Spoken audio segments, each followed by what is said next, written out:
En lep nepremičninski pozdrav vsem skupaj. Sem Mojca Žižek Mesarec in vas vse skupaj res lepo pozdravljam na enem takem mini tečaju, kjer se bomo naučili, kako si sami in to seveda tudi brezplačno natisnete svoj zemljiško-knjižni izpisek. Moram reči, da me dostikrat stranke prosijo, da jim pošljem zemljiško-knjižni izpisek, zato sem se tudi na podlagi tega odločila, da vam pokažem, kako lahko to uredite kar sami doma. Danes bomo vzeli primer stanovanja na Cankarjevi ulici 14 v Mariboru, stanovanje številka 1.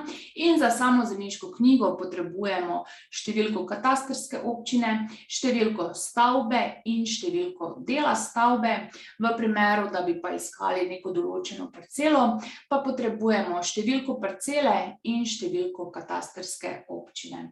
Zdaj, te podatke seveda dobimo na Gursu, lahko si kar izpišete e-prostor.gov.si ali pa kar vpišete v Google javni vpogled, bo vam enako našlo med zadetki in gremo na aplikacije. Ter kliknemo na javni vpogled v podatke in tukaj na levi strani imamo javni vpogled ter kliknemo stop. Tukaj zdaj vpišemo torej našo stavbo Cankarjeva 14 ter kliknemo išči in tu zdaj v bistvu dobimo vse Cankarjeve 14 v Sloveniji. Mi iščemo v Mariboru, kliknemo tukaj na podrobnosti. In se nam tukaj izpišajo podatki o stavbi, torej katastrska občina je Maribor grad, številka stavbe 993. Imamo tukaj podrobnosti, podatki o stavbi in tukaj seveda vidimo letnik gradnje, višino stavbe in podobno. Spodaj pa imamo seznam delov same stavbe.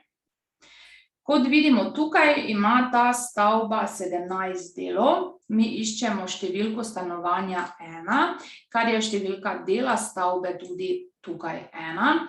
In na desni strani imamo tako zeleno puščico, kliknemo na to zeleno puščico in dobimo podatke o samem stanovanju tudi.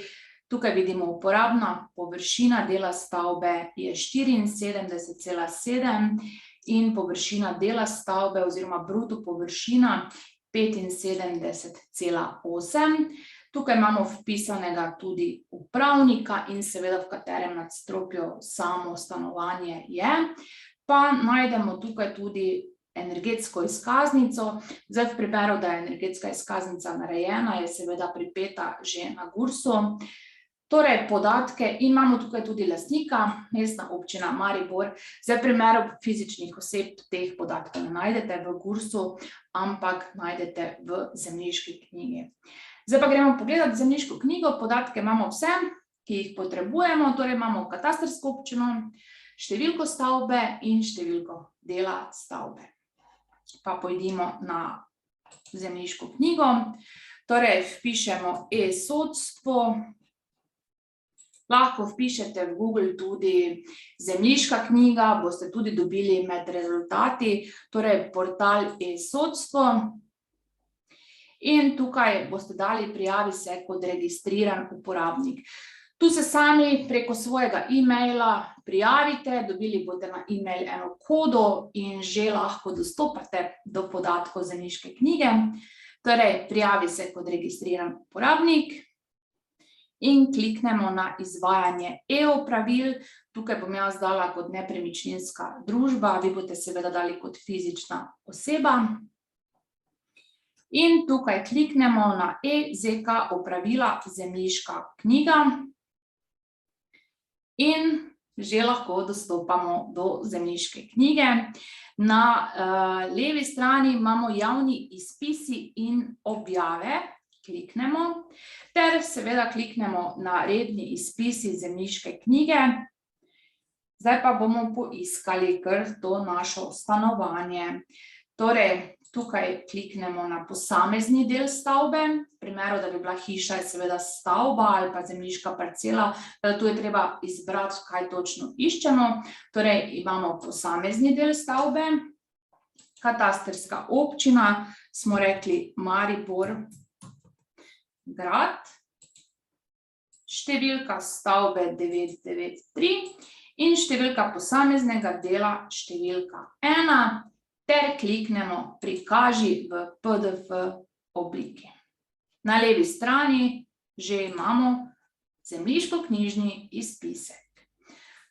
Torej, redni izpis iz zemljiške knjige, čas izdelave in seveda potem tukaj imamo podatke najprej o sami nepremičnini, del stavbe 657-993-1, torej v našem konkretnem primeru stanovanje številka 1 na naslovu Cankarjeva ulica 14. Kot vidimo, tukaj ni nobenih plomb na sami nepremičnini in kot lastnik je vpisana Mestna občina Maribor. Zdaj, v primeru, da bi bile kakšne hipoteke, pa bi seveda le-te najdli potem tukaj v nadaljevanju, ampak mogoče malo za občutek, da lahko vidite, da ni vse skupaj tako bav, oziroma da ni nič težkega in da si res čisto vsak lahko doma izpiše sam svoj zemljiškoknjižni izpisek. Zdaj, v primeru, da bi imeli kakšne težave oziroma da vam karkoli ne bi šlo, lahko me seveda kontaktirate, jaz sem vam z veseljem na voljo in vam bom pomagala. Teda, to je za danes vse. Upam, da ste se kaj novega naučili in upam, da je bilo vse skupaj tudi koristno. In vas seveda vse skupaj lepo pozdravljam v današnjem petku, petek 13. Čau, čau.